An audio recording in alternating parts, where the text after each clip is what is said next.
Hello? How are ya? What? Oh, no, you'll have to pass a test first before I tell you who it is.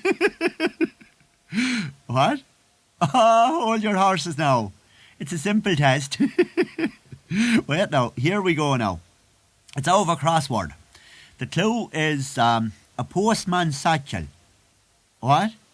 No, a postman's satchel. What? How many letters? Hundreds of letters. Do you get it? Hundreds of letters in a postman's. Well, I thought it was a good one anyway. Huh? Of course it's me. How are ya? Listen, I was down in HQ at the weekend. Feshty was in royal form after his trip to Paris. He entertained us for the whole weekend. God, he's a walking cabaret when he gets going. He said it didn't matter about the mistake over the rugby match being in Dublin. He'd such a whale of a time in Paris. He said they did all the sights. Oh, listen, well, to think about it.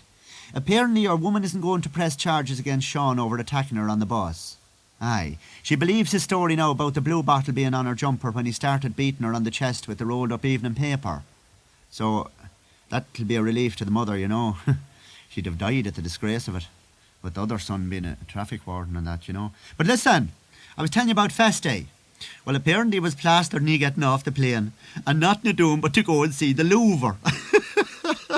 Can you imagine the cut of Feshty in the Louvre, with the cap and the tweed coat and the brown boots on him? I believe there was murder altogether when they tried to take the ash plant from him and he going through the door.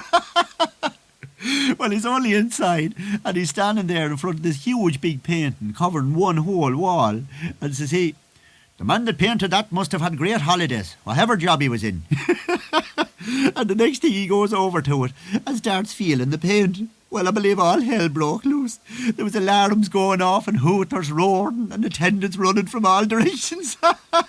He found himself standing outside in a bewildered state before he knew what had happened to him. Oh, listen, when I think of it, with more news of Eamon and the jail sentence he got over the drive-in movie in Arkansas. Aye. Yeah, well, apparently the row wasn't just over letting him in at the gate. It was over the fact that he was driving a JCB. And whatever way the humour took him, he brought the whole ticket desk in the gates with him and he going in. So they didn't take too kindly to that, like. But anyway, I was telling you about Feshty and the Paris trip. Well, apparently they went up one night to Pigalle, where all the hot shows is, you know. And there were some young lads in this club.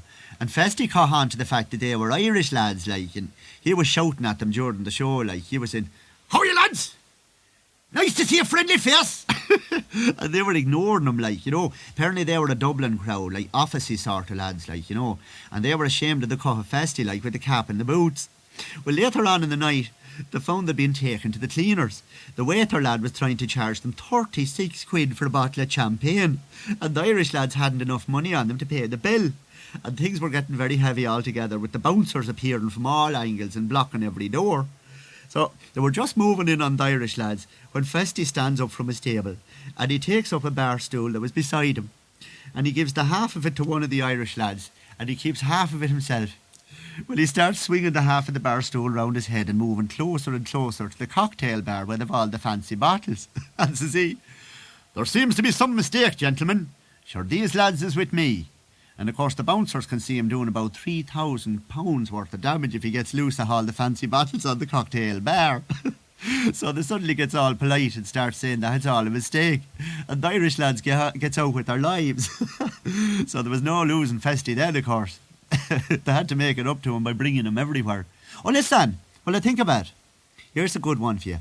Norbert was telling me he was on a bus in Dublin the other day. And said to the conductor, "What's that written on the front of the bus? Unlaw or something." And says the conductor to him, real kind of smart like, "Can you not understand Irish?" And says Norbert, "I wouldn't have much of a vocabulary if I was waiting for buses to come along to learn Irish." And the conductor didn't see the joke at all. Well, listen, I better let you go. Procrastination waits for no man, as the saying goes. I have a few very important calls to make. Listen, I'll give you a buzz again soon. What? Right. I will. Okay.